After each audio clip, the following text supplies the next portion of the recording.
Hi friends, story பிடிச்சிருந்தா மறக்காமல் like பண்ணி கமெண்ட் பண்ணுங்கள் செல்லக்குட்டீஸ். வாங்க வீடியோக்குள்ளார போகலாம். நீங்காத நினைவுகள் அத்தியாயம் 11. மித்ரா யுகேன் எவ்வளவு கெஞ்சியும் அவனை தூக்கி எறிந்துவிட்டு அவளது சொந்த ஊருக்கு கிளம்பிவிட்டாள். அது ஏகேன் எழில் கொஞ்சம் அழகிய மலை கிராமம். வருடம் முழுவதுமே குளிரும் பனியுமே நிறைந்திருக்கும். விவசாயத்தை மட்டுமே அடிப்படையாக கொண்ட மலைஜாதி மக்கள் பலர் அங்கு வசிக்கின்றனர். பாதி பேருக்கு விவசாயம் உணவளிக்கிறது என்றால் மீதி பேருக்கு அங்கிருக்கும் மிகப்பெரிய டீத்தூள் தயாரிக்கும் தொழிற்சாலையே உணவளிக்கிறது. மித்ரா கூட அங்குதான் பணிபுரிந்தாள். அவளுக்கொன்றும் இந்த ஊர் சொந்த ஊர் கிடையாது. அவள் சிறுவயதில் இருக்கும் பொழுது அந்த டீத்தூள் தொழிற்சாலையில் ஏதோ வேலையாக வந்த அவளது அப்பா அந்த ஊரின் எழிலில் மயங்கி போய் குடும்பத்துடன் அங்கேயே தங்கிவிட்டார். அவர் விட்டு சென்ற ஒரே சொத்து இப்பொழுது அவள் இருக்கும் வீடு மட்டுமே. இப்பொழுது அவளுக்கு இருக்கும் ஒரே சொந்தம் அவளது பாட்டி மட்டுமே. மனதில் சொல்ல முடியாத வேதனையை தாங்கிக் கொண்டு வீடு வந்து சேர்ந்தவள் சோஃபாவில் தொப்பென்று அமர்ந்தாள். அவளை பார்த்து ஓடி வந்த அவளது பாட்டி, "வந்துட்டியா கண்ணு?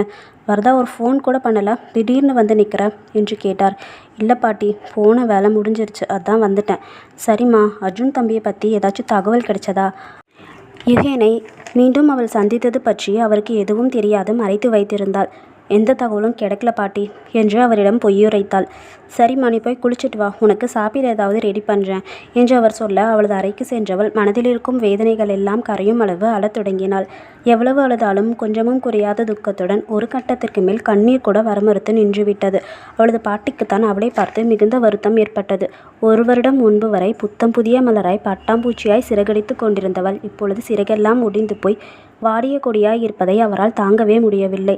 அவள் அருகே சென்று அமர்ந்தவர், "ஏமா இப்படி இருக்க?" என்று கேட்டார். "பின் நான் எப்படி இருப்பேன்னு எதிர்பார்க்குறீங்க பாட்டி? அவன் போனா போகட்டுமா? அவனை மறந்துடு. நான் உனக்கு வேற நல்ல பையனாக பார்த்து கல்யாணம் பண்ணி வைக்கிறேன்." "ஏன் பாட்டி, ஒரு கல்யாணம் பண்ணிக்கிட்டு நான் அனுபவிக்கிறதே போதாதா? ப்ளீஸ் பாட்டி, என்னை என் போக்கில் விட்டுருங்க." "அப்படியெல்லாம் விட முடியாது. நீ எல்லா சோகத்திலிருந்தும் கொஞ்சம் கொஞ்சமாக வெளியே வந்து தான் ஆகணும். முதல்ல போய் மூஞ்ச கழுவிட்டு வா, நம்ம கோயிலுக்கு போயிட்டு வரலாம்" என்று கூப்பிட்டார். "சரி பாட்டி, வரேன்" என்று சொல்லி அவளும் கிளம்பி சென்றாள். அதன் பின்னர் வந்த ஒரு வாரமும் எதுவும் செய்ய தோன்றாமல் அவன் நினைவுகளுடனேயே வாழ்ந்து கொண்டிருந்தவளை பாட்டிதான் அதட்டி வேலைக்கு செல்லுமாறு அனுப்பி வைத்தார். அவனை மறந்தே ஆக வேண்டிய தன் சூழ்நிலையை எண்ணி கொஞ்சம் கொஞ்சமாய் வேலையில் கவனம் செலுத்த தொடங்கினாள். முன்பும் அவன் விட்டு போன போதும் இப்படித்தான் உயிர்ப்பே இல்லாமல் திரிந்தாள்.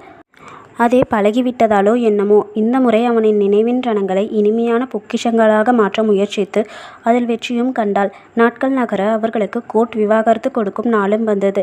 யுகேன் ராகவுடன் அங்கு வந்திருக்க யுகேனை கண்ட மித்ராவிற்கோ முதலில் ஒரு பயம் வந்தது. ஒருவேளை இவனுக்கு தன்னுடன் வாழ்ந்த வாழ்க்கை எப்பொழுதாவது ஞாபகம் வரும் பட்சத்தில் அவன் தன்னை கேட்கப் போகும் கேள்விகளுக்கு தன்னால் பதில் சொல்ல முடியுமா? இப்பொழுது தான் செய்ய போகும் விவாகரத்து பின்னாளில் தன்னையே குற்றவாளி ஆகக்கூடும். அவனுடன் வாழ தான் எந்தவித போராட்டங்களையும் சந்திக்காமல் மிகவும் இலகுவாய் அவனை விட்டு கொடுத்து விட்டது அவளை மிகவும் உறுத்தியது.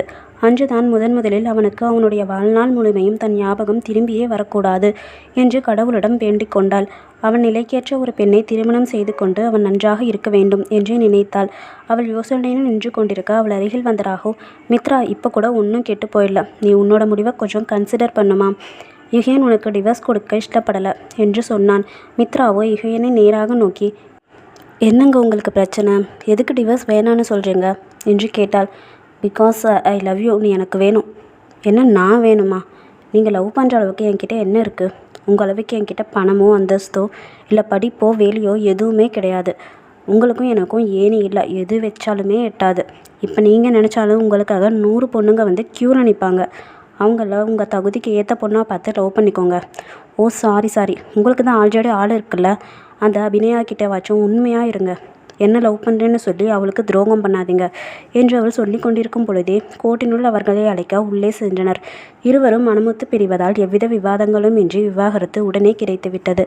கோர்ட்டிலிருந்து வெளியே வந்தவள் அவனை திரும்பியும் பாராமல் சென்று விட்டாள். தேவையில்லாமல் தன்னுடைய வாழ்க்கையில் நுழைந்து தன் வாழ்க்கையின் திசையையே மாற்றிவிட்டாள் ராட்சசி என்று சொல்லி அவளை திட்டி தீர்த்தான். அவனுக்கு நன்கு தெரிந்து போனது, மித்ராவை தவிர வேறு எந்த பெண்ணையும் தன்னால் மனதால் கூட நினைக்க முடியாதென்பது. எதுவானாலும் பரவாயில்லை, அபிநயாவை திருமணம் செய்து கொள்ளப் போவதில்லை என்ற உறுதியான முடிவை எடுத்தான். கொஞ்சம் கொஞ்சமாய் அவளது மனதை பேசி பேசி மாற்ற வேண்டும் என்ற உறுதியுடன் அந்த மித்ராவையும் தன் மனதிலிருந்து தூக்கி எறிந்தான். அவள் நினைவு தன்னை தாக்காதவாறு அவனுடைய வேலையில் முழு மனதுடன் மூழ்கி போனான். புவனேஸ்வரி மட்டும் அவ்வப்பொழுது யுகேனிடம் அபிநயாவை திருமணம் செய்ய சொல்லி வற்புறுத்துவாள். ஆனால் அவன் அதையெல்லாம் ஒரு பொருட்டாக கூட மதிக்காமல் தான் சுற்றி கொண்டிருந்தான். நாட்கள் செல்ல செல்ல யாருக்காக இப்படி ஓய்வு கூட இல்லாமல் உழைக்க வேண்டும் என்ற எண்ணம் விரக்தியை தோன்றிவிட்டது. தினமும் ஆஃபீஸ், மீட்டிங், ப்ராஜெக்ட், பணத்தை மட்டுமே பார்த்து கொண்டிருந்த அவன் மனம் உண்மையான பாசத்திற்காக ஏங்க ஆரம்பித்தது. தன்னை தாயாய் தாங்க ஒரு மடியை எதிர்பார்த்தான். ஆனால் அவனை சுற்றி பார்த்தவனுக்கு அவன் அக்கா இப்பொழுது அவனை நச்சரிக்கும் பாம்பாக மாறியிருப்பது புரிந்தது. அபிநயாவோ சின்ன பெண், அவளை தாங்கவே ஒருவர் வேண்டும்.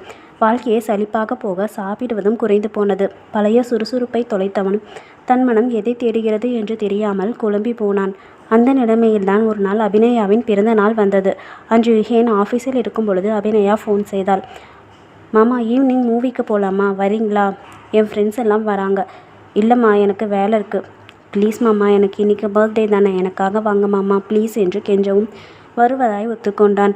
சொன்னபடியே யுகேன் மாலையில் அவர்கள் சொன்ன தியேட்டருக்கு சென்றான். அவளின் தோழிகள் 4-5 பேர் வந்திருந்தனர். அனைவரும் ஒரே வரிசையில் அமர்ந்து கொள்ள அபிநயா யுகேனின் அருகில் அமர்ந்து கொண்டாள். யுகேனுக்கு அந்த பக்கமாய் ஒரு குட்டி பெண்ணும் அதையடுத்து அந்த பெண்ணின் அம்மாவும் அமர்ந்து கொண்டனர். அந்த வாயாடி குட்டி பெண்ணோ தானாக வந்து யுகேனுடன் பேச ஆரம்பித்தாள்.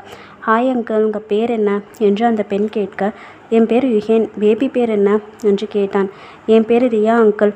அங்கிள், இந்த மூவி ரொம்ப பயமாக இருக்குமா? உங்களுக்கு கோஸ்ட் மூவினா பிடிக்குமா? அவனுக்கு அப்பொழுது தான் பார்க்க வந்திருப்பது பேய் படம் என்றே தெரிந்தது. உடனே பணம் போட்டுவிட அந்த ரியாவும் படத்தில் மூழ்கி போனாள். சிறிது நேரம் படம் பார்த்தவன் சலிப்பாக இருக்கவும் சுற்றுமுற்றும் பார்வையை ஓடவிட்டான். பக்கத்தில் அமர்ந்திருந்த அந்த குழந்தை பயமுறுத்தும் காட்சிகள் வரும்பொழுது முகத்தை கைகளால் மூடிக்கொண்டு விரல் சந்தின் வழியே படத்தை பார்த்து கொண்டிருந்த விதம் அவனுக்கு சுவாரஸ்யத்தை கூட்டியது. படத்தை பார்க்காமல் அந்த குழந்தையையே பார்த்து கொண்டிருந்தவனுக்கு ஒரு நிமிடம் அந்த குழந்தைக்கு பதிலாக தன்னருகே மித்ரா அமர்ந்திருப்பது போல் தோன்றியது. உடனே மண்டையெல்லாம் வலிப்பது போல் தோன்ற உடலெங்கும் வியர்த்து ஊத்த அப்படியே மயங்கி போனான். இன்டர்வெல்லின் பொழுதுதான் அவனை கவனித்த அபிநயா அவன் தூங்கிவிட்டதாக நினைத்து அவனை எழுப்பினாள்.